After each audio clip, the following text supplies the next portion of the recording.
Hamas के नए सरबराह Yahya Sinwar Israeli हमले में शहीद। सेहूनी फौज की रफा में बमबारी। अरब मीडिया के मुताबिक हमास ने भी शहादत की तस्दीक कर दी। वज़ीर-ए-आज़म हाउस में इत्तेहादी जमातों के पार्लिमानी रहनुमाओं का इजलास। 26वीं आईनी तरमीम की मंजूरी और मुसव्वदा सेनेट में पेश करने पर मुशावरत। मुल्क की मजमूई सूरत हाल पर भी तबादला ख्याल।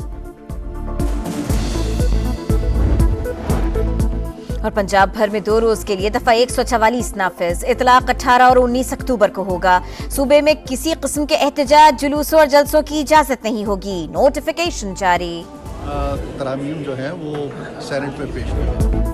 हुकूमत का आईनी तरमीम के मुसव्वदे पर इत्तफाक राय के करीब पहुंचने का दावा। खुसूसी कमेटी के इजलास में सियासी जमातों ने ड्राफ्ट पेश कर दिए। तहरीक इंसाफ ने आज भी कोई मुसव्वदा पेश न किया। खुर्शीशा कहते हैं किसी रुकावट का सामना नहीं, बस पीटीआई संजीदा दिखाई नहीं दे रही। इरफान सिद्दीकी बोले काफी हद तक काम हो गया, सिर्फ एक फूंक मारने की देर है। शहरी रहमान ने कहा पीपल्स पार्टी और नून लीग का इत्तफाक राय हो चुका। राजा परवेज अशरफ ने कहा आईनी अदालतों के मामले पर पीछे हटने वाली बात गलत है।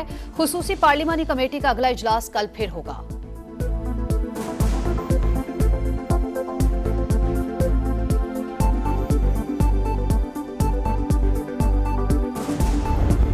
अभी अपना ड्राफ्ट अभी भी मौजूद है और वो हम तब देंगे। हमने इनको कहा है जब हमारी मुलाकात खान साहब के साथ होगी और खान साहब के मशवरे के साथ जो हमने इनको देना है वो देंगे।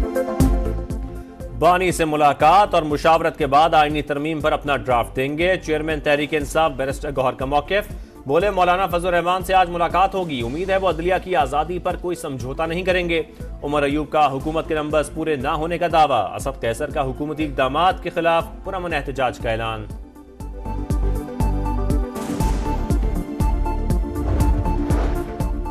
कोई जज हमारा पसंदीदा नहीं, पीटीआई जजेस को मुतनाज़िया बनाने की कोशिश ना करे। बिलावल भुट्टो आईनी अदालतों का कयाम चाहते हैं, तमाम जमातें आएं और बात करें। वजीर इत्तलात सिंध शर्जील मेमन की press conference. Governor Khyber Pakhtunkhwa Faisal Karim Kundi ने कहा जो कुछ आइन के मुताबिक होगा पीपल्स पार्टी सपोर्ट करेगी। आईनी तरमीम इत्तफाक राय से लाने की कोशिश करेंगे। पीपल्स पार्टी कल हैदराबाद में शहदाए कारसाज की याद में जलसा करेगी।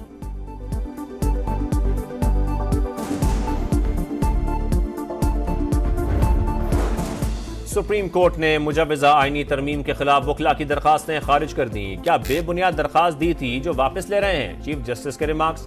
हामिद खान ने बताया दरखास्त और एतराज के खिलाफ अपील दोनों वापस ले रहे हैं। चीफ जस्टिस का आबिद जुबैरी से भी मुकालमा। कहा आपकी एक और दरखास्त भी थी जो अब मेरे दौर के बाद लगेगी।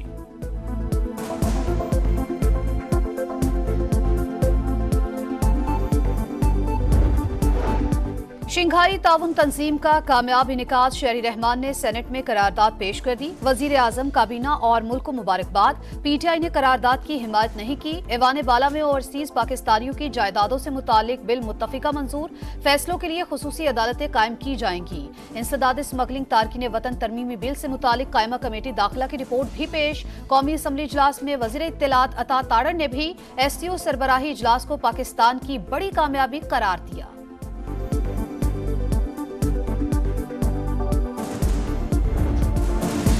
मुल्तान टेस्ट पर पाकिस्तान की गिरफ्त मजबूत। शाहीनों को जीत के लिए 8 विकेटें और इंग्लैंड को 261 रन दरकार। तीसरे दिन के अख्ताम पर इंग्लैंड ने दूसरी इनिंग्स में 2 विकेटों पर 36 रन बना लिए। पहली इनिंग्स में इंग्लिश टीम 291 रन पर आउट हुई। साजिद खान की इनिंग्स में 7 विकेटें। पाकिस्तान की दूसरी बारी 221 रन पर तमाम। सलमान अली आगा ने 63 रन की जिम्मेदाराना इनिंग्स खेली।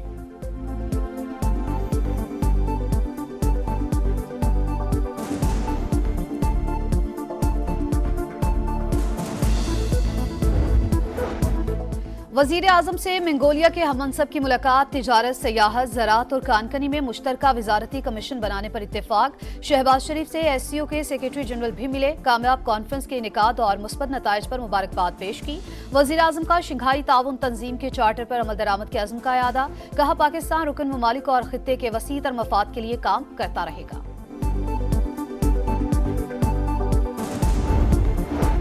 वफाकी वजीर खजाना से अमरीकी सफीर की मुलाकात। मोहम्मद औरंगजेब ने मुआशी इस्लाहात से आगाह किया। टैक्स, तवानाई और सरकारी इदारों में इस्लाहात जारी रखने और लीकेजेस पर काबू पाकर कम टैक्स देने वाले शोबों को टैक्स नेट में लाने का अज़्म।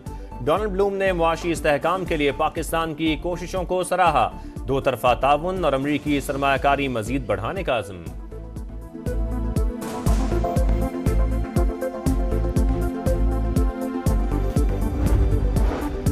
पाकिस्तान में 22 साल बाद फीकस आमदन बढ़ने लगी। IMF ने हालिया इस्तेहकाम को पायदार मुआशी इस्लाहात का अहम मौका करार दे दिया।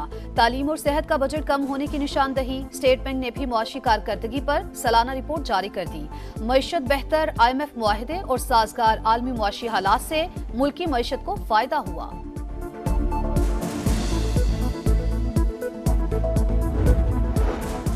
डैम्स फंड में मौजूद रकम हुकूमत को मुंतकिल की जाए। सुप्रीम कोर्ट का हुक्म। 9 अक्टूबर की समाअत का तहरीरी हुक्म जारी। अदालत ने डैम्स फंड के लिए कायम अकाउंट बंद करने की हिदायत कर दी।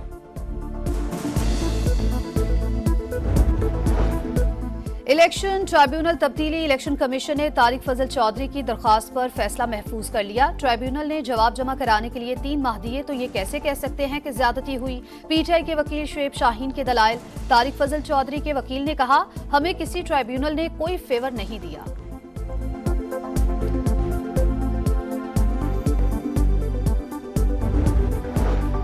रमजान शुगर मिल रेफरेंस में बड़ी पेशरफ्त। एहतसाब अदालत लाहौर वजीर आजम शहबाज शरीफ और हमजा शहबाज का रेफरेंस एंटी करप्शन अदालत भिजवाने का हुक्म दे दिया। नैब की इस्तदा मंजूर। तालीमी इदारों में हरासानी के वाकयात तहकीकात के लिए दायर दरखास्त पर समाअत। Chief justice Lahore high court Aalia Neelum ने तालबात के नाम और वीडियोज वायरल होने पर IG पंजाब से जवाब तलब कर लिया। रिमार्क्स दिए, क्या IG बेखबर थे? क्या उन्हें कानून का पता नहीं जो तस्वीर और वीडियोज वायरल होने थी?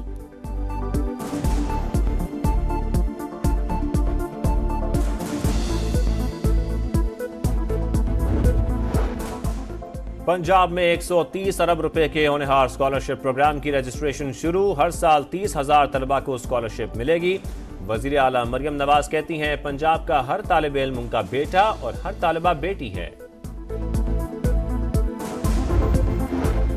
पाक बहरिया का बुहिराए अरब में कंबाइंड टास्क फोर्स के साथ इंसदाद मुनशात ऑपरेशन। कश्ती से 1.3 टन हशीश बरामद। आलमी मार्केट में मालियत $26 मिलियन। मुश्तरका ऑपरेशन में अमरीकी बहरिया के एयरक्राफ्ट कैरियर और कोस्ट गार्ड्स ने भी मदद फराहम की। बांग्लादेश की अदालत ने साबिक वजीर आजम शेख हसीना वाजिद के वारंट गिरफ्तारी जारी कर दी है। 18 नवंबर को गिरफ्तार करके पेश करने का हुक्म। शेख हसीना वाजिद पर जुलाई से अगस्त तक कत्ले-आम और इंसानियत के खिलाफ जराइम में मुलव्विस होने का इल्जाम। इसराइल के लबनान पर फजाई हमलों में मजीद 27 अफराद शहीद। अक़वाम मुत्तहिदा अमन फोर्सेस पर भी एक और हमला। हिजबुल्लाह से झड़पों में 3 इसराइली फौजी हलाक। इसराइल की शिमाली गजा पर भी जारियत। कमाल उद्वान, अल-उदा और इंडोनेशियन अस्पताल में खुराक खत्म। 2 लाख शहरी खुराक, पानी और अद्वियात से महरूम। इसराइल के फजाई हमलों में मजीद 29 फलस्तीनी शहीद।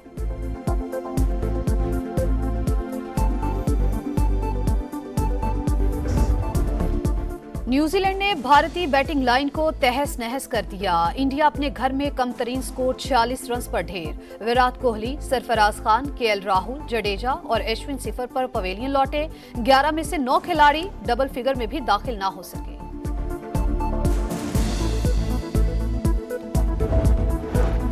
PCB ने सिलेक्शन कमेटी अरकान की तादाद कम करके 5 कर दी। अरकान में कप्तान और हेड कोच शामिल नहीं। प्लेइंग 11 में सिलेक्टर्स का किरदार बढ़ा दिया गया। आकिब जावेद, अलीम डार, असद शफीक, अजहर अली और हसन चीमा सिलेक्शन कमेटी में शामिल।